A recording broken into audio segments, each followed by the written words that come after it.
Calimera desde Atenas, estoy con Ibai Urbide. Arvide, perdón. Ibai Arvide, bueno, que es periodista y está cubriendo todo lo que tiene que ver pues, con la actualidad política y social de Grecia. Como sabéis, Grecia fue el foco de las noticias hace unos años, la primera gran crisis europea. Hubo una movilización muy grande a nivel mundial de solidaridad y de repente pues parece que quedó todo muy acallado hasta que hace unas semanas nos dijeron que estaba perfecto todo. Ibai, ¿cómo valoras tú toda esta evolución? ¿Cómo ves tú la situación de Grecia ahora? Por un lado, tenemos que distinguir la atención mediática de lo que sucede o deja de suceder. Es decir, a veces pasan cosas que son muy importantes pero que no tienen una cobertura suficiente y otras veces se amplifican demasiado cosas porque da la casualidad de que hay muchas cámaras en ese momento aquí, ¿no? Entonces, ni ha dejado de pasar, pero bueno, un pequeño resumen sería: en 2008, como en otros tantos países, comienza una crisis muy fuerte. Igual que en otros países, en Grecia, básicamente la crisis consiste en que el Estado asume la deuda de los bancos. Eso provoca la bancarrota del Estado. Además, los gobernantes de entonces falsearon las cuentas y provocaron una situación de ruina, de quiebra técnica del país. Ante eso, la Troika impone en 3 momentos diferentes rescates. Los rescates significan que a Grecia se le presta dinero a cambio de que venda sus activos a precio de saldo. Básicamente esto significa privatizaciones, recortes sociales. Durante estos 8 años ha habido, por ejemplo, 14 recortes de pensiones, los trabajadores han perdido un 30, un 40% de nivel adquisitivo. Se llegó en un momento dado a quitar el derecho a la sanidad al 30% de la población, aunque luego se recuperó. Ha habido un montón de medidas que son desastrosas. Se ha impuesto una austeridad por medios no democráticos. En 2015 tuvimos un referéndum en el que claramente el pueblo griego dijo que no quería más austeridad. Se ha seguido imponiendo y ahora hemos llegado a una situación un poco paradójica, muy interesante por un lado, pero por otro lado difícil de explicar, y es que aunque en 2015 Syriza gana las elecciones, como sabemos, con un programa claramente anti-austeridad, convoca un referéndum, se gana en el sentido de que supuestamente la gente vota lo que quería Syriza. El primer ministro cree que no tiene fuerza suficiente para mantener ese pulso con la Unión Europea y finalmente firma un rescate en 2015, convoca elecciones después y vuelve a ganar con un programa mucho más moderado, pero que sigue siendo un programa anti-austeridad, que es lo contrario de lo que han aplicado hasta ahora estos 3 años. Por lo tanto, ahora que han acabado oficialmente los rescates, nos encontramos con una pregunta, y es: ¿qué va a hacer ahora Syriza? Ahora supuestamente la Troika ya no les obliga a gobernar en contra de su programa. Si quieren recuperar parte de su electorado, aunque todo va a ser imposible, van a tener que hacer las políticas sociales que hasta ahora no les han permitido, pero al mismo tiempo sigue teniendo una deuda que es enorme y sigue estando atado de pies o de manos como el resto de países en cuanto a los compromisos para el déficit. De momento las primeras medidas han sido la bajada de impuestos, pero todavía estamos esperando, todo el mundo espera que haya algún golpe de efecto por parte de Tsipras que anuncie alguna medida que realmente se acerque un poquito más al programa original de Syriza, porque si no sería tanto como dar por perdidas las elecciones del año que viene. Esto en cuanto a lo institucional. En cuanto a la movilización, en Grecia se vivió el movimiento popular más grande, como mínimo desde los 70, probablemente uno de los más grandes que ha habido en Europa desde la posguerra, desde la Segunda Guerra Mundial. Este movimiento era, por un lado, un movimiento de movilización, como dice el propio nombre, pero por otro lado también era un movimiento subterráneo mucho más invisible, de solidaridad para solucionar, pues como hace la plataforma de afectados por la hipoteca, por ejemplo, o los colectivos de autoorganización de los migrantes. No solo se movilizan, sino que también son una red que palia como mínimo los efectos más duros de la crisis. Aquí también hubo movimientos similares.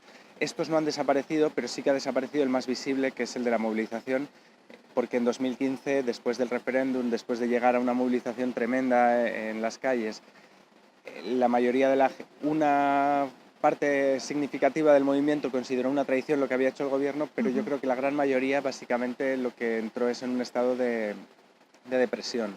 Durante los últimos 3 años básicamente eso es lo que podríamos. Mira, hay dos temas que a mí me interesan mucho. Uno es la gestión de los inmigrantes, Ujú, que hubo también una crisis grande, y otra es el euroescepticismo y la extrema derecha. ujú. ¿Puedes decirme cómo está eso ahora? Grecia es el país por el que han pasado la gran mayoría de los refugiados que han llegado a Europa durante los últimos 3 años.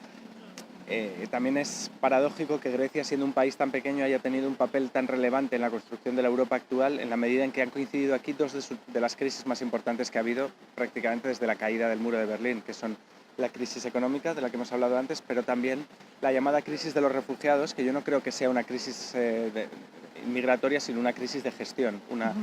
incapacidad y falta de voluntad por parte de la Unión Europea para acoger a gente que, aunque es mucha en número, porque es más de 1 millón de personas, en porcentaje es algo irrelevante dentro de la Unión Europea y no debería haber causado los problemas que ha causado. Siendo esto, se podría pensar que en Europa, o sea, que en Grecia, habiendo una crisis económica tan bestia, llegando 1 millón de personas refugiadas a las costas y además teniendo la tercera fuerza política del Parlamento, que es Amanecer Dorado, que son claramente neonazis, se podría pensar que es los ingredientes para que haya la tormenta perfecta y el ascenso de la extrema derecha, de la xenofobia, pero no es así. Es verdad que los nazis han intentado patrimonializar esto y han intentado capitalizarlo políticamente, pero lo cierto es que lo que ha habido es una ola de solidaridad enorme por Ajá. parte del pueblo griego, que tiene especial mérito porque cuando el que tiene mucho es generoso, obviamente hay que reconocerlo y tiene mérito, pero cuando el que tiene muy poco también es solidario y generoso, yo creo que tiene especial importancia.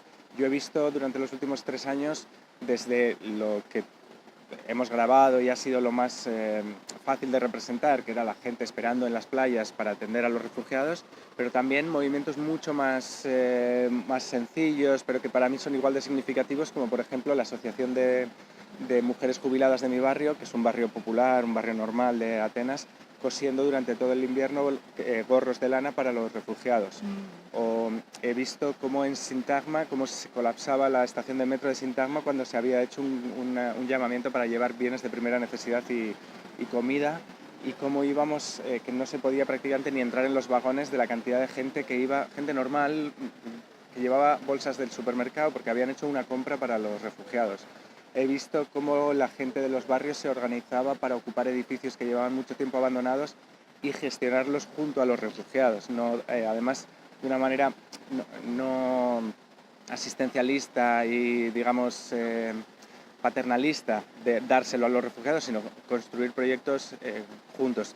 A mí esto es lo que me hace realmente tener un poco de esperanza en Grecia, a pesar de que estemos tan mal, porque económicamente seguimos estando fatal, ver que aunque la gente ya no se moviliza en las plazas como antes, lo que hay un poco por debajo de la superficie sigue siendo una ola de solidaridad enorme. También hemos visto ataques de neonazis, también hemos visto acuerdos de la Unión Europea firmados con Turquía que se aplicaban, también hemos visto deportaciones, también hemos visto gente que se ahogaba.